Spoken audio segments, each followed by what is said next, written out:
Hi, I'm 19 Storm Track Chief Meteorologist Jeremy Langley. For tonight, we are seeing precipitation of rain, snow, wintry mix, and so a winter weather advisory is in effect for Wabasha, Buffalo, Trempealeau, Jackson, and Monroe County for tonight between midnight to 12 p.m. on Tuesday. Now, with this area specifically being honed in on a winter weather advisory, what we're seeing tonight is a low pressure system that's 2 hours south that is tracking west to east. And so we're on the northern end seeing that transition from rain to a wintry mix and or snow for the area. But despite this, even those in the winter weather advisory, there is some things that can change the impacts of snow totals. One of that being temperatures. How cool do we get below freezing, allowing that snow to start transitioning to snow itself and accumulating. If it's warmer, we could end up seeing snow melting, especially onto roads and sidewalks. And then the obvious thing, the track of the system. How far north is it going to go or south that can move this band into the La Crosse area or even farther north? But either way, that timing 12 a.m. to 12 p.m.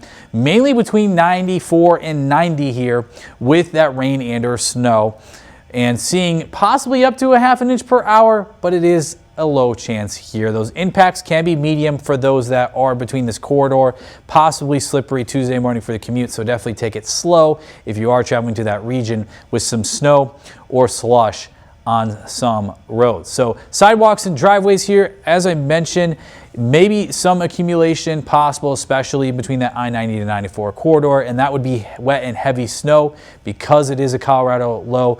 Mainly that's what you get, the type of precipitation with the snow being wet and heavy. But again, not everyone's going to get this. That includes La Crosse, maybe not having to shovel at all. But if you're driving, reduced visibility. We went over already these slushy roads that are possible. So what we're going to see here for tonight, we get into around midnight here, starting to see some pretty moderate rainfall through the area here. And then you start to get that transition here. And you can see that between I-90 to 94, that corridor, where you're seeing that transition start to occur.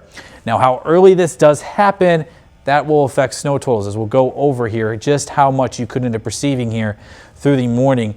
And as you'll note here, all the way through noon, you're starting to see that snow still present. Now, not all this accumulating, especially as you head into the afternoon hours, because we are starting to warm up above freezing, but you're still seeing that precipitation type through noon. Afterwards, cloudy conditions through the rest of the day, and we'll have to worry about any more accumulation. For the highest probability of 1 inch or snow, as you can take a look here, it stretches from Wabasha to Jackson County. Here's the highest chance of having accumulating snow. So what I see is the same thing here, up to about 2 inches for this area. Now, I do know a few up to 4. That is a very rare chance. That ½ inch per hour has to occur. That band has to transition to snow quite quickly. And that's where you could see it in this area. You stretch from Wabasha to Jackson County, seeing that possible amount. But again, it's only a chance and it's quite unlikely to occur. We just can't rule it out. La Crosse specifically, you're at the 0 to 1 inches, and that's what I'm continuing to see here, despite some models showing up to 3 inches. I'm not confident on that occurring, especially with our temperatures so far throughout tonight and into tomorrow, really not being below freezing here much, if not at all. So mainly that north of I-90 to 94 corridor here that we're going to see that snow. That's where you're going to have the highest impacts. Rest of the week looks pretty dry so far. That can change, obviously, but you look to this weekend, you have deer hunt season starting, for gun deer hunt season, I should say, and it is warming up. 48 degrees on Saturday, Sunday at 50.